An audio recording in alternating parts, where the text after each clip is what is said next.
The Eiffel Tower. Today, it's one of the most recognizable landmarks on Earth, a symbol of romance, revolution, and French pride. But once upon a time, this soaring iron colossus was hated, mocked, called a disgrace, an eyesore, a monster of modernity. This is the extraordinary journey of the Eiffel Tower, from a national scandal to the beating heart of France itself. The year is 1886. The French government is in a fevered race to prepare for the 1889 Exposition Universelle, a world's fair to mark 100 years since the French Revolution. They want something bold, something grand, a monument that screams innovation, progress, and engineering genius. Enter Gustave Eiffel, a civil engineer known for building revolutionary bridges and for crafting the iron skeleton that supports the Statue of Liberty. His company proposes a radical idea, a 300-meter-tall iron tower, nearly double the height of any structure on Earth at the time. Now keep in mind, this was decades before skyscrapers. A tower of such height made entirely of exposed iron was not just controversial, it was unheard of. Eiffel's design was like something out of science fiction. It looked industrial, alien, cold, nothing like the ornate cathedrals or romantic facades of Paris. The backlash was instant and brutal.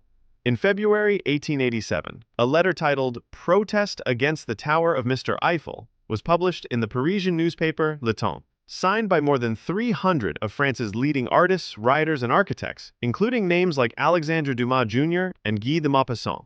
The letter read, "We, the writers, painters, sculptors, architects, and lovers of the beauty of Paris, protest with all our strength, with all our indignation, in the name of French taste, against the construction of this useless and monstrous Eiffel Tower." To them, it was nothing more than a giant smokestack in the heart of the world's most beautiful city. Many believed it would collapse from wind pressure, or worse, be a metal blight on the skyline forever.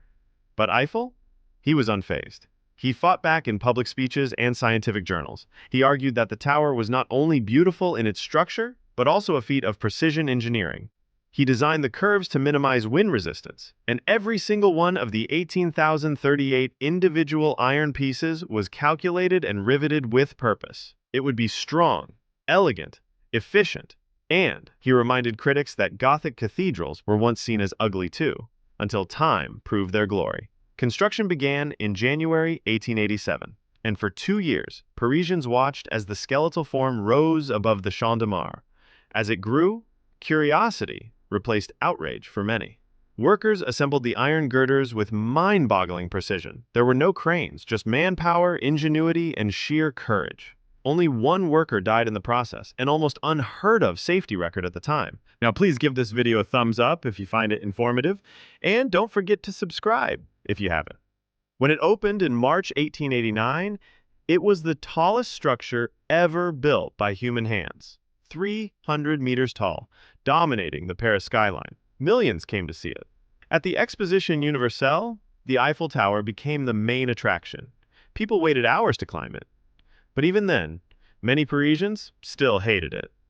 Maupassant famously dined in the restaurant inside the tower, not because he liked the food, but because it was the only place in Paris where he didn't have to look at it. But Eiffel was playing the long game. He knew that art fades, but utility endures. So he transformed his tower into a scientific laboratory. He conducted meteorological experiments, he measured gravity and atmospheric pressure, and most crucially, he saw its potential in the age of communication. By the early 1900s, Eiffel installed a wireless telegraph transmitter at the top. Suddenly, the Eiffel Tower wasn't just beautiful or symbolic, it was useful.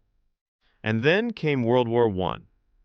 In 1914, at the outbreak of war, the tower's antenna intercepted vital German radio transmissions. French forces were able to halt a German advance at the Battle of the Marne, thanks in part to information relayed through the tower. What once was a metal monstrosity had now helped defend France. The critics? They went silent.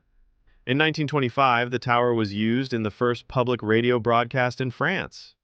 Later, television signals were transmitted from it. The Eiffel Tower had become more than a monument. It was now part of the very infrastructure of French society. As the decades passed, it found new life in art, cinema, fashion, and love. Hollywood turned it into a backdrop of countless romantic films. Artists once repelled by it now painted it in awe. And tourists? By the millions, they came. From every corner of the world, they looked up, climbed, kissed, and photographed under its towering shadow.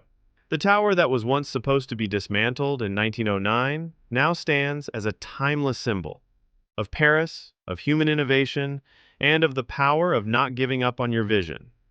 Today, the Eiffel Tower is visited by over 7 million people annually, generates tens of millions of euros in revenue, and has become the most photographed landmark in the world.